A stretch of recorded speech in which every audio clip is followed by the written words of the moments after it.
Hi friends मु सीमा आपण मानक स्वागत करुच्ची मो नुआ यूट्यूब चैनल को जार ना होची ओडिया बहु सीमा लाइफस्टाइल।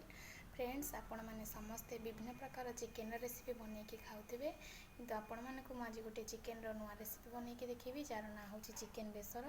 आपण कहते कि भाउज तो चिकेन बेसर कथा कहते किंतु यही चिकेन बेसरटी से बहुत बेनिफिट रहिबो जो माने के प्रथम रोषे करना रोषे करने को डरती जे रोषेर टेस्ट केमती हम यही रोषेटी से रोषेटी बहुत ही कम तेल मसलार एवं बहुत कम सामग्री तैयारी होता है। तेणु निश्चित भाव में आपण मानक रेसिपीटी पसंद आसो तो आपण मानक मो रेसिपी गुड़िक केमी लगुच निश्चित भाव मत कमेंट रे जनइबे एवं मो चैनल नुआ थिले मो चैनल को सब्सक्राइब करेंगे लाइक करेंगे फ्रेंड्स मानक सहित शेयर करेंगे।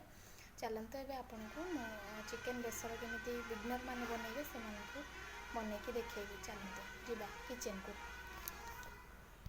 तो फ्रेंड्स मुझे 700 ग्राम मांस चिकेन नहीं जाइए दुईटी तेजपत्र दुईटा टमाटो और दुईटी पियाज को मत काटी नहीं ता सहित मुझे नहीं जाइए गोटे गुजराती किसी खंड डालचीनी दुईटी लवंग और 4 ରୁ 5ଟି गोलमरीच आपको भल भाव कुटी नवा।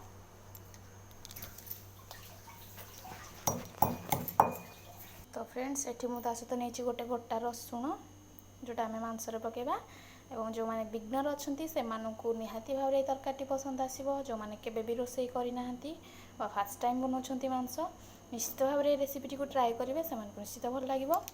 ता सहित ये मुझे रागपाई लंका गुंड आपण निज हिसाब से लंका गुंड व्यवहार करेंगे हल्दी गुंड चिकेन मसला कलर पाई काश्मीरी मिर्ची पतंजलि गरम मसला पाउडर पतंजलि ब्रांडर कोरिएंडर पाउडर धनिया गुंड। चलते ए मांस सांगे सब जिनस को मिसेइबा।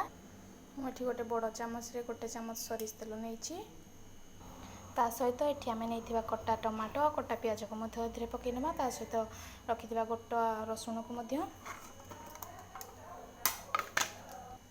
गोटा गरम मसला को पकई ना हल्दी गुंड लंका गुंड चिकेन मसला काश्मीरी रेड चिली पाउडर ता सहित धनिया गुंड गरम मसला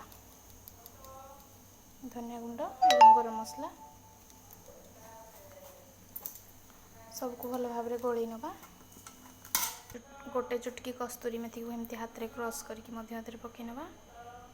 एवं मांस प्रस्तुत करने पूर्व गोटे मसला बन रखी जो कि सोरिष कि जीरा 2 ରୁ 3ଟି गोलमरीच पियाज रसुण और अल्प टिके अदा को भल भाव में पेस्ट कर नहीं आपको आम मसला पकई ना मांसरे आपको भल भाव में गोल नवा। आ सबुठारु इम्पोर्टेंट जिनस आम ए टेस्ट हिसाब से लुण पकेबा। आपण को ये रेसिपी बनवाई बेसी किसी परिश्रम करा पड़ोनी जो मैंने प्रथम थर रेसिपी बनाते से बनई पारे और ये रेसिपीटी बहुत ही टेस्टी और स्वादिष्ट देखिपार मसला सहित मांस केमती कोट हो जाए। आम गोटे कड़े गैस रे बसई नहीं मात्र आम गोटे चामच सरिष तेल पकईकि कड़े को ओदा करवा मात्र गोटे चामच सरिष तेल तेल को सबुआडे स्प्रेड करना कड़े भल भाव आपको विशेष किसी भी परिश्रम लगे एवं बहुत शीघ्र एवं हेल्दी वे रे रेसिपीटी बनके तैयार हम। देखो फ्रेंड्स ये आमर तेल ताती जाइए पूर्व आम मैरिनेट कर रखी मांस को पकई ना आपको हल्का टिके चलई नवा बास आपणकर काम हो गला।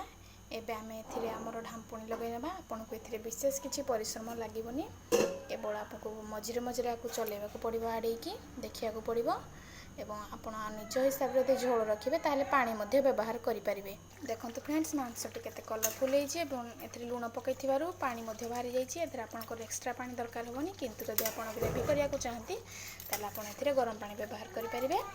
ये बिगनर मानक बहुत ही सुंदर रेसिपी और टेस्टी रेसिपी जो मैंने प्रथम नुआ कर शाशुघर को बाहर हो जाती निश्चित भाव में शाशु शशुर को और घर लोक मान रेसिपीटी बनैकी खुआबे से निश्चित भाव में आपंकर रेसिपी को पसंद करेंगे। तो आम पुणी थोड़ा ढांपुणी लगे सिझा को छाड़ा तो फ्रेंड्स एठी मांस 80% कुक हो गलानी आको आम 10 मिनिट फुटेबा सिझेबा।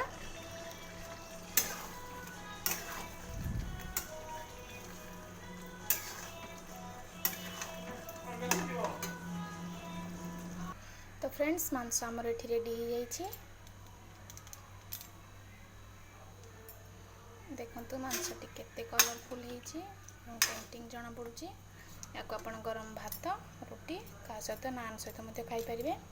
जो मैंने बिगनर अच्छा प्रथम रोषे करना निश्चित भाव रेसिपी को ट्राए करेंगे। यदि आपण मानक रेसिपी पसंद आसी निश्चित भाव मोर चैनल टी को लाइक शेयर सब्सक्राइब करेंगे। जय जगन्नाथ।